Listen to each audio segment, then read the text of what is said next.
오늘은 21대 국회 후반기 신임 간사당과의 첫 원내대책회의입니다. 우리 국민의힘은 원구성 협상 지원 상황에서 국회 공백을 최소화하기 위해서 간사단을 먼저 구성했습니다. 당분간은 간사님들을 중심으로 민생 현안에 기민하게 대응해 주실 것을 당부드립니다. 특히 여야 공통공약과 시급한 민생 법안은 원구성이 마무리되는 대로 신속히 처리할 수 있도록 사전에 철저히 준비해 주시길 바랍니다. 민주당이 일방적으로 여야 합의를 파기하며 원구성은 난항을 겪고 있습니다. 벌써 12일째 국회 공백 상태입니다. 지난 수요일 여야 원내수석 간 협상을 시도했지만 입장 차이만 확인했을 뿐입니다. 참으로 답답합니다. 민주당 박홍근 원내대표는 법사위원장을 민주당이 맡아야 한다고 공식 언급은 안 했다라고 했지만 한마디로 말장난입니다.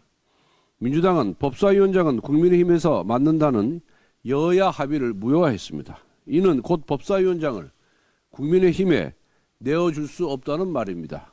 할 수만 있다면 민주당이 차지하겠다는 것입니다. 이제 와서 법사위원장 권한을 축소하자는 주장은 또 어떻습니까? 민주당은 지난 2년간 도깨비, 방망이 휘두르듯 법사위원장 권한을 행사했습니다. 21대 전반기처럼 법사위원장을 독식하자니 민심 위반이 두렵고 돌려주자니 원죄가 있어서 빈 껍데기만 주겠다는 것입니다. 이런 후화무치가 어디 있겠습니까? 국회 공백이 장기화되면 그 피해는 국민들에게 돌아갑니다. 지금 우리 국회는 북핵 실험이 임박했는데도 정보위 국방위를 소집하지 못하고 있습니다. 화물연대 파업으로 물류 차질이 현실화되고 있는데도 국토위를 열 수가 없습니다. 국세청장은 물론이고 교육부 장관, 보건복지부 장관, 합참 의장 인사청문회도 개최하지 못하고 있습니다. 국세청장은 인사청문회 절차 없이 임명이 불가피한 상황입니다. 민주당은 얼마나 더 많은 민생 현안을 발목 잡으려는 것입니까? 국민은 말이 아닌 행동으로 봅니다. 쇄신과 혁신의 온갖 거창한 구호를 내걸어도 속지 않습니다. 민주당은 국회 정상화로 혁신의 진정성을 증명해야 합니다. 민주노총 화물연대의 파업이 4일째를 맞고 있습니다. 석유화학업체와 제철소의 생산 제품이 출고되지 못하고 있습니다.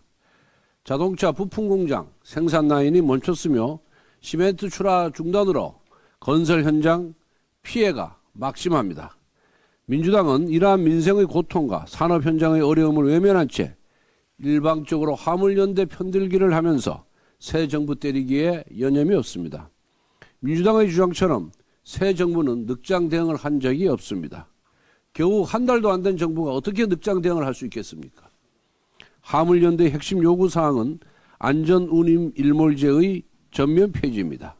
안전운임제는 시행 당시부터 첨예한 논란이 되었던 법안입니다. 그래서 2020년부터 3년 기한으로 시행하기로 했던 것입니다. 그리고 연장 여부 검토는 올해 초까지 국회로 보고하도록 약속이 되어 있었습니다. 그런데 민주당은 올해 초, 즉 여당일 때는 손을 놓고 있다가 정권이 바뀌자마자 안전운임제를 법제화하겠다고 목소리를 높이고 있습니다. 현재 국토부는 관련 TF를 구성하고 국회 보고만을 기다리고 있습니다. 국회 원구성이 늦어진 이유로 보고가 지체되고 있는 것입니다. 국민과의 약속을 뒤집고 법사위를 붙잡고 있는 민주당 때문입니다. 결국 민주당은 자신들이 마무리 짓지 못한 문제를 떠넘기는 것도 모자라 지연시키면서도 국민의힘과 새 정부를 탓하고 있는 것입니다. 민주당이 어제 총파업 중인 민주노총 화물연대와의 간담회를 개최했습니다. 하지만 다양한 의견을 수렴하기보다는 결국 편가르기를 위한 수단에 그친 점과 간담회 내내 정부 여당을 발목 잡기 위한 가짜뉴스 생산에 벗어나지 못하는 점은 참으로 유감스럽습니다. 김성환 민주당 정책의장은 문재인 정부에서 제도 정착과 확대 여부를 결정키로 되어 있다고 하면서도 국토부가 이를 미루고 있다고 했습니다. 발의된 화물자동차 운수사업법을 소위에 상정조차 하지 않았다고 하며 정부와 여당이 어서 일몰되기만을 바라고 있다라고 얘기를 했습니다. 조호섭 의원 등이 발의한 안전운임제 일몰 폐지 관련 화물자동차 운수사업법 개정안은 지난 21년 3월에 상장되었는데 당시 국토위원장이 민주당 진선미 의원이었습니다. 누가 소위에 상정하지 않은 것입니까? 이것뿐만 아니라 180석이라고 하는 거대 의석으로 국회 내 모든 법안을 마음대로 처리한 정당이 어느 정당입니까? 법사위원장 합의조차 지키지 않고 원구성을 파괴하고 있는 것이 어느 정당입니까? 관련된 분들의 충분한 의견 수렴이 필요한 사안에 대해서 법을 추진만 해놓고 개정에 손을 놓고 있었던 것은 민주당과 문재인 정부였습니다. 민주당은 민생의 어려움을 다시 한번 생각하고 파업 해결에 도움이 되는 방향에서 힘을 모아주실 것을 부탁드립니다. 다시 무엇보다 신속하게 원구성을 해서 법안을 논의할 수 있도록 해주시기 바랍니다. 국민의힘은 화물연대와 국토부 간의 협의 진행 과정을 주시하고 있습니다. 화물연대와 대화의 창도 언제나 열어두고 있습니다. 언제든지 화물연대의 의견을 듣고 국민 민생을 최우선으로 모든 상황을 검토하여 최선의 결과를 도출해내도록 하겠습니다. 국민의힘은 납품단가 연동제 도입을 위한 하도급법 개정안을 발의를 했습니다. 개정안에는 표준 하도급 대금 연동 계약서를 마련하고 적용 대상이 되는 사업자에게 사용을 의무화하는 동시에 위반 시 시정 조치 등을 담고 있습니다. 납품단가 연동제는 현재의 원자재가 상승 국면에서 중소기업과 대기업 간의 균형을 잡아주는 법안입니다. 현행 하도급법상 계약서의 현실적 한계를 극복하면서 대기업과 중소기업 간의 상생을 위한 효율적 대안을 지속적으로 모색해낸 결과입니다. 국민의힘은 약자를 위한 정당입니다. 약자들이 힘들고 어려울 때 기댈 수 있는 또한 언덕이 될 수 있는 역할을 하도록 하겠습니다. 그동안 친북, 종북 좌파 세력에 의해서 외면받았던 호국 선열과 유족에 대한 예우가 윤석열 정부 들어서 180도 달라지고 있습니다.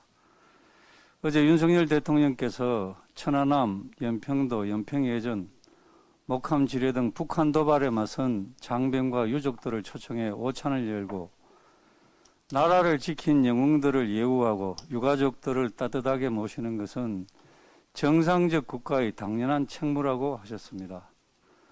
오찬에 참석한 천안함 전 함장은 천안함 폭침이 북한 소행임을 부정하는 세력이 정치, 언론, 교육계에 많다고 했습니다. 그동안의 마음고생이 얼마나 컸는지 짐작되는 말씀이었습니다.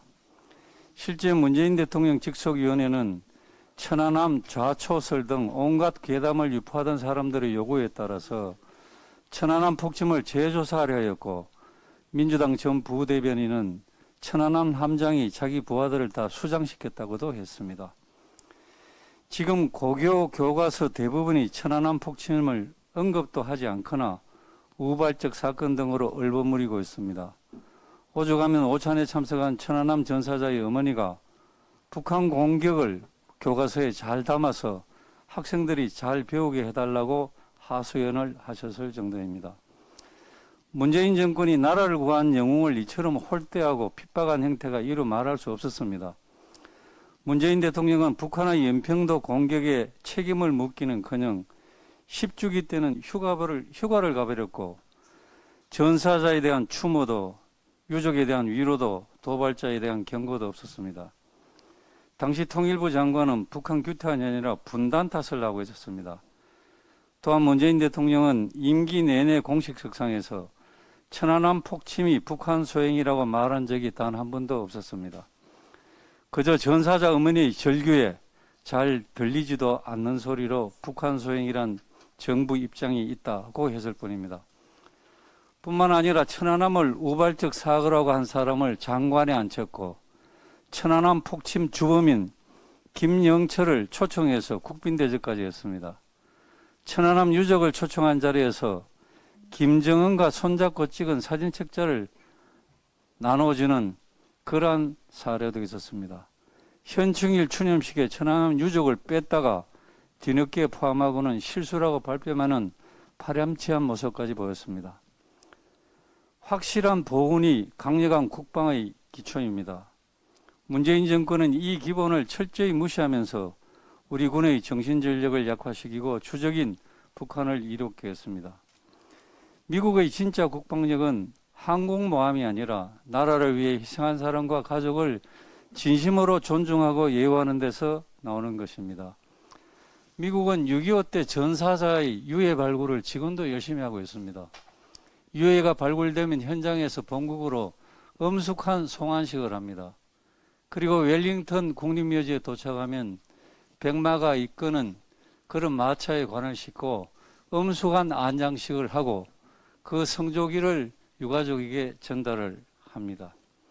미국이 이렇게 하는 것은 현재 현역 군인들이 그 모습을 보면서 나도 나라를 위해서 목숨을 바치겠다는 그러한 충성심을, 국가에 대한 충성심을 만들어내기 때문에 그렇습니다. 어제 대통령의 유가족 행사를 우리 군인들도 다 지켜봤을 것입니다. 이것은 우리 군의 정신전력과 사기에 매우 중요하다고 생각을 저는 하고 있습니다. 윤석열 정부는 앞으로 이러한 점을 잊지 말고 지금처럼 전임 문재인 정권과는 확실히 다른 그러한 보훈 정책을 펼쳐주시길 바랍니다. 지금 북한의 당 중앙이 전원회의를 하고 있습니다. 다음 주는 이렇게 보면 우리 안보상 중요한 사건들이 있었던 겁니다. 최근 4년간만 집중해서 보더라도 6월 12일 날 싱가포르 미북 정상회담이 최초로 있었습니다. 그리고 6월 16일에는 2년 전입니다. 개성 연락사무소가 폭파됐습니다. 이게 최근 4년간 보여주는 아주 중요한 단면입니다. 정의용 안보실장, 전 안보실장, 문재인 정권 하에서 북한이 비핵화 의지가 있다고 하는 희대의 거짓말, 그건 두 가지입니다. 정의용이 거짓말했든지 김정은이 거짓말했든지 그걸 가지고 우리 국민을 속였고 미국 트럼프 대통령까지 속여서 2018년 거짓 평화쇼가 시작됐습니다. 그게 확실히 끝났다라고 물리적으로 보여준 것이 6월 16일 날 있었던 연락사무소 파괴입니다. 지금 현재 북한이 7차 핵실험 준비가 완료된 것으로 보도가 되고 있습니다. 그런데 엄밀하게 이야기하면 김정은이 하겠다 결심을 하면 최소 2일 이상 시간이 걸립니다. 개척 장비 설치하고 케이블 연결하고 여러 가지 활동들이 있습니다. 현재 북한은 최종 전략적으로 덕과 실을 재고 있는 것 같습니다. 북한이 더 이상 이런 잘못된 행동을 하지 않도록 일단 북한 정권에 촉구하고 문재인 정권이 저질렀던 북한 정권을 옹호하는 태도에서 민주당은 무엇이 정말 북한 인권을 개선시키고 한반도 평화를 하는 건지 좀 진실이 뭔가 민주당이 마주하기를 바랍니다. 어저께 제가 그 카이다로부터 받은 자료를 통해서 올해 북한이 탄도미사일과 순항미사일 그 33발을 시험 발사를 했는데요. 그 가격을 정확하게 내어보니까 우리나라 돈으로 8천억 정도, 8,100억 정도의 돈이 들었습니다. 이 돈은 얼마만 돈이냐면 북한이 1년치 부족한 쌀을 다 살 수 있는 돈입니다. 옥수수로 환산하면 2년치입니다. 그리고 백신은 화이자를 기준으로 해서 또 북한 주민이 다 백신을 맞을 수 있습니다. 백신이야 북한 정체를 바꾸면 국제사회 지원을 받을 수 있고 그 상태에서 김일성이 그토록 애타게 했던 밑밥에 고깃국을 다 먹일 수 있는 돈을 미사일로 날렸습니다. 이걸 북한 주민이 알아야 됩니다. 우리가 이런 비참한 환경은 김정은의 잘못된 의사결정 때문이라는 것을 북한 주민이 알아야 되고 또 이것을 우리 대한민국 국민과 국제사회가 알아야 됩니다. 지금 이상한 풍조가 있습니다. 김정은 정권은 어떤 잘못을 해도 면책이 됩니다. 용서가 됩니다. 그 잘못된 의사결정의 결과는 국제사회와 우리 대한민국이 마침 책임져야 되는 것처럼 되어 있습니다. 그걸 만든 게 문재인 정권입니다. 그래서 문재인 정권의 그런 잘못된 행동이 북한의 잘못된 정책을 더욱더 촉진시키는 결과가 됐다.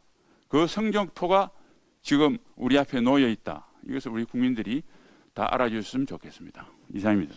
25번의 부동산 정책 잘 아실 겁니다. 이로 인해서 부동산 세제는 사실상 누더기가 됐다는 그런 평가입니다.